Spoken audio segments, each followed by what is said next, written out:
So in the first class, I made a brief introduction of this course, electrodynamics, of the history of how, in which field it can be applied to. And also, I taught you these basic vector calculus. For example, what is a vector, what is a scalar, and the dot product and cross product of vectors. So in this course, I'm going to continue teaching you the vector calculus.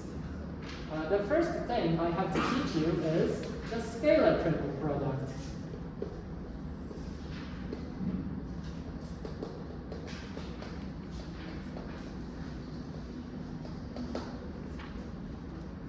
So we define the scalar triple product as C dot parenthesis A cross B, like this. We know that from the previous class, we know that A cross B is a scalar vector, is a vector. A cross B is a vector because the cross product of two vectors are still a vector, right? So C dot vector is the dot product of two vectors. It becomes a scalar. Becomes a scalar, right? Becomes a scalar, which means it does not have a direction. A vector has a direction, but a scalar does not have a direction. So we want to know what the geometric effect, or what the geometric meaning of this scalar triple product is. We have to expand this according to what we have learned already. We know that C dot, a vector dot another vector, equals the length of the first vector times the length of the second vector, and what? And there's an angle. So, for example, we can draw it. We can draw let's draw the drawing. Like for example, this is A, this is B, and if this is C, A cross B is vertical to both A and B. So for example, let's suppose this one is A cross B. Let's suppose this is the direction of A cross B. And let's suppose the angle between C and this vector is theta. So here it becomes C's length, A cross B's length, and cosine beta. And cosine beta, yeah. Very good. So, and we also learned from the previous class that A cross B's length is, it becomes A's length, B's length, sine alpha. For example, if suppose the angle between A and B is alpha, it becomes A's length, B's length, sine alpha. So let's have a look at this one first. Let's have a look at this one first, and later on let's look at the other two parts, like C's length and cosine beta. Here, let's try to draw a parallelogram from A and B. Let's draw it from here. This becomes a parallelogram, and let's draw a line from B, from the end of B, vertical to A. For example, this is vertical to A, and we see that A's length is here, and B's length times sine alpha becomes this one, which is the height of the parallelogram. So this one becomes the area of the parallelogram. The area. This one, the area, right? Okay, now we know that this one is the area of the parallelogram. Now let's have a look at these two. C's length, cosine beta, where beta is the angle between C and A cross B. We know that A cross B is vertical to both A and B. So this one is vertical to the area, to the parallelogram. And so let's try to draw something else. Let's try to add some parallel lines like this, like this. Let's draw a parallel hypothesis. Okay, let's draw a parallel hypothesis like this. it becomes three-dimensional, right?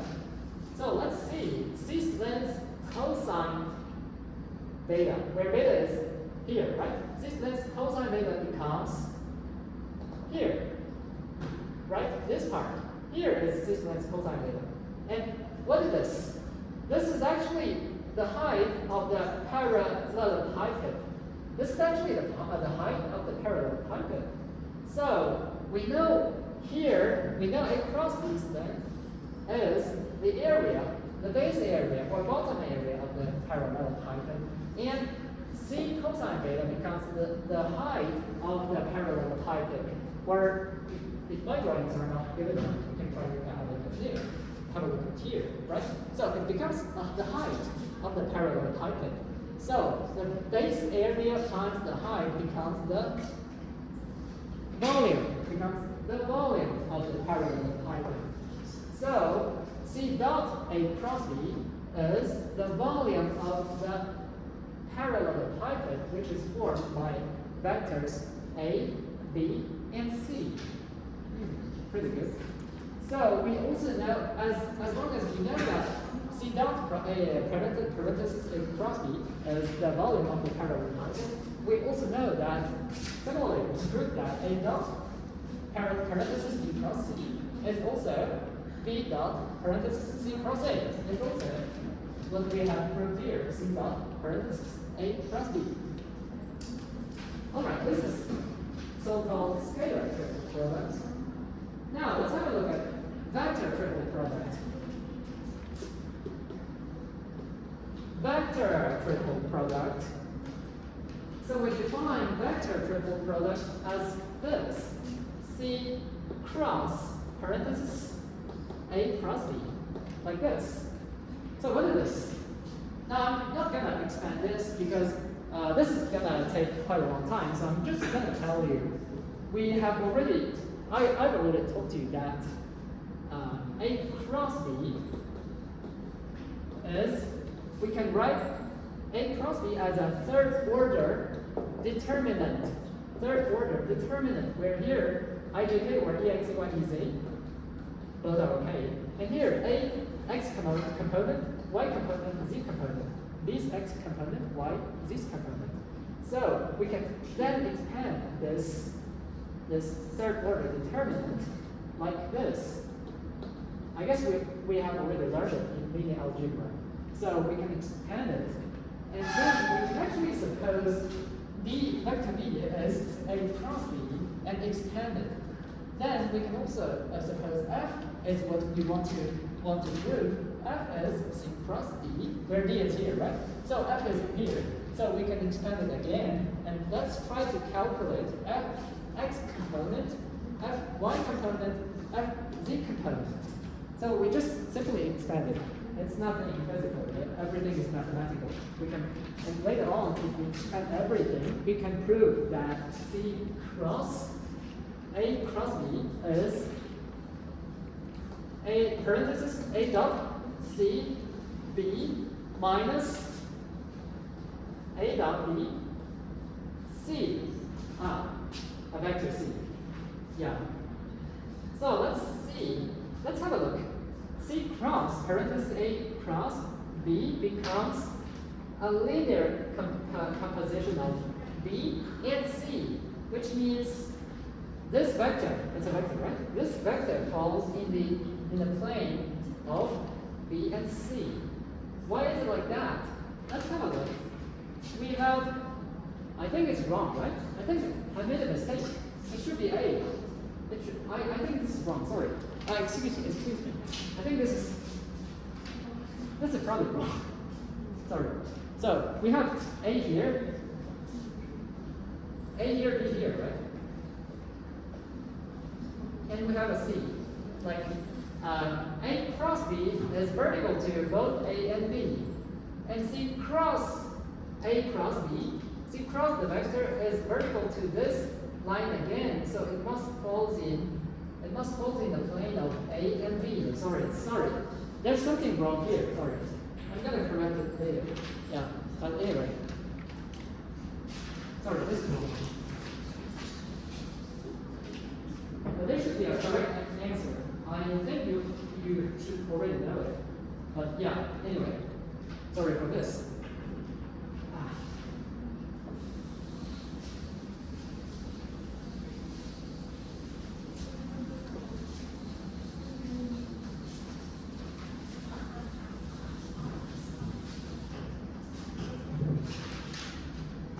Alright, after this, let's have a look at the definition of field. We know, for example, a football field, like where we play football. But field has another meaning in physics or mathematics. For example, we have a definition of scalar field. What is a field? What is a scalar field? For example, we have a room. In this room is a cubicle or some small room, right? And we have the density of anything. For example, the density of oxygen or whatever, it's sometimes different. The density of oxygen or something. So, for example, the density of oxygen at one point. You know, any point can be defined as a point x, y, z. We can use x, y, z coordinate to define a point in this room, for example. And the density of something at this point, is a scalar or is it a scalar or vector? It's a scalar. The density of something at this point is a scalar. And the density of this at other points are also scalars. But although all of them are scalars, it's different. The scalars are different at any place. This is a field. This becomes a field. For example, we can write this as x, y of x, y, z. For example, the density should be rho of x, y, z. The density of, for example, oxygen at this point, so we can, for example, we can write this x, y, z, this coordinate, and the density of this density here, it's another x, y, z. So it's a vector field, so it's a scalar field. For example, in physics, we have electric potential, which is a scalar field, which is a scalar. We have electric potential in this, for example, in a room or something. It is different at every place, and also it does not have a direction. But what is a vector field? What is a vector field? For example, we have a room again, but we have a velocity. For example, some small particles are moving everywhere. We have particles moving everywhere, and we choose a point, there's a velocity of the particle moving. It has a direction. It becomes a vector. So this is a vector field. This is a vector field. For example, the velocity of many things, but in a room, for example. And we know that in physics we have electric field intensity, which is E. We can write E as a vector field, E of x, y, z. This is the definition of field. Now let's have a look at gradient. Why are we talking about field? Because I want to teach you gradient.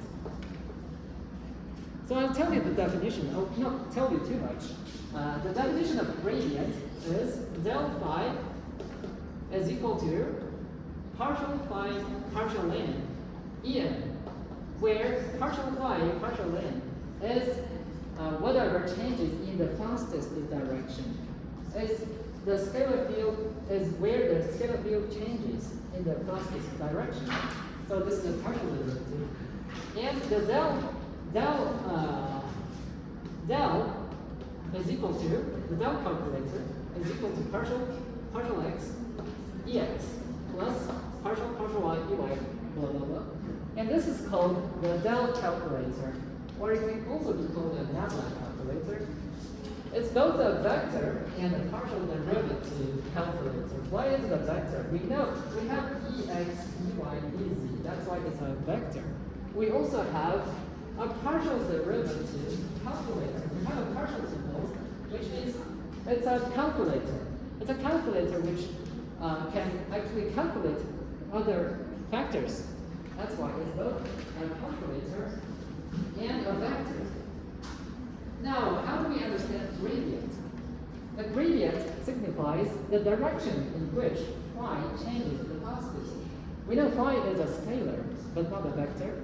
But the gradient of phi becomes a vector. How do we understand it? Suppose we have a cup here, and your cup. Suppose we have a cup here, and we have water here inside, and we pour something toxic. We pour something inside. The density of for example, we pour coffee inside. The density of coffee in the cup everywhere is different, but the density does not have a direction. That's why the density is a scalar. But when I pour coffee inside, the particles of coffee will try to diffuse. They will try to diffuse. And how does the coffee diffuse? How do the particles diffuse? In every place, in every small point in this cup, the coffee will diffuse. There must be a direction where it diffuses the fastest. And this is how it becomes a vector. This is what gradient means. Now, let's have a look at divergence.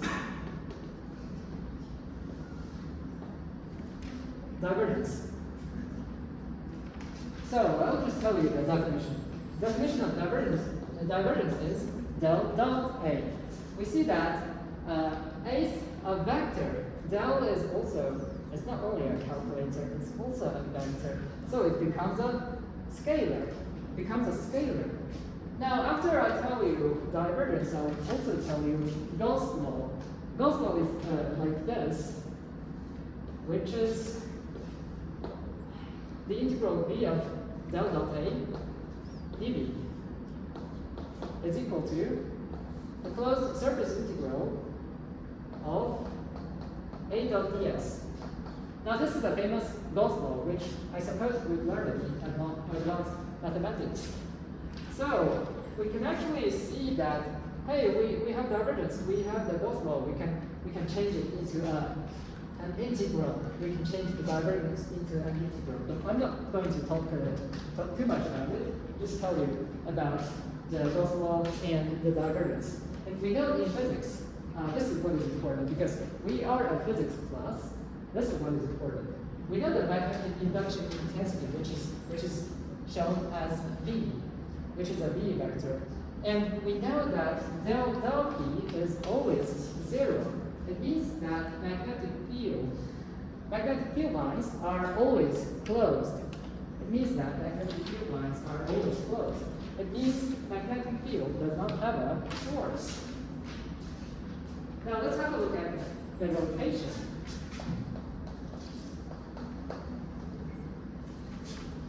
As the definition of rotation is like this, del cross A. I suppose we've learned it in mathematics, del cross A. And how do we expand del cross A? It's like this. It's a third order determinant, where here is ijk. We know del is a vector. So we write del's scalar component. What is del? Oh, I didn't write it here, but what is del's scalar component here? Partial x. Partial y, partial z. And here we write ijk as vectors. And here we write x component, y component, z component. Then we can actually expand the third order determinant to get the result of del cross A.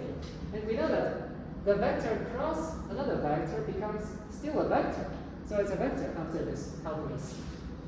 Now, after we define del cross A, we also know there's a Stokes law, which is like this, which is the surface integral of del cross A d dot ds is the closed line integral of A dot dl.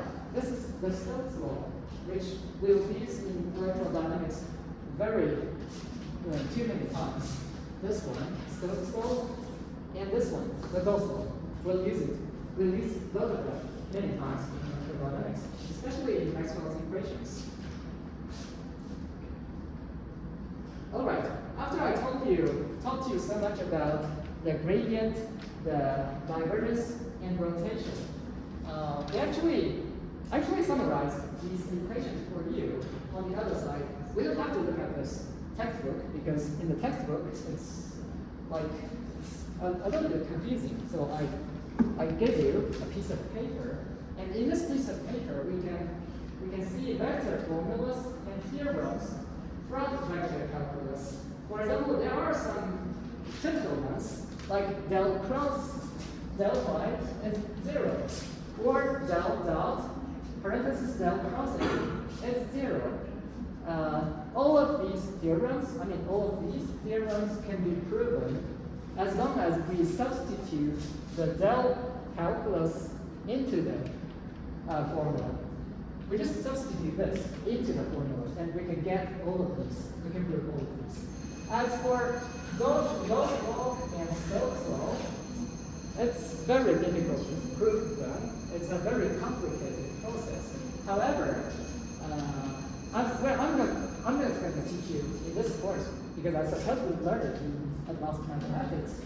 But these are very, very important for our course of electrodynamics.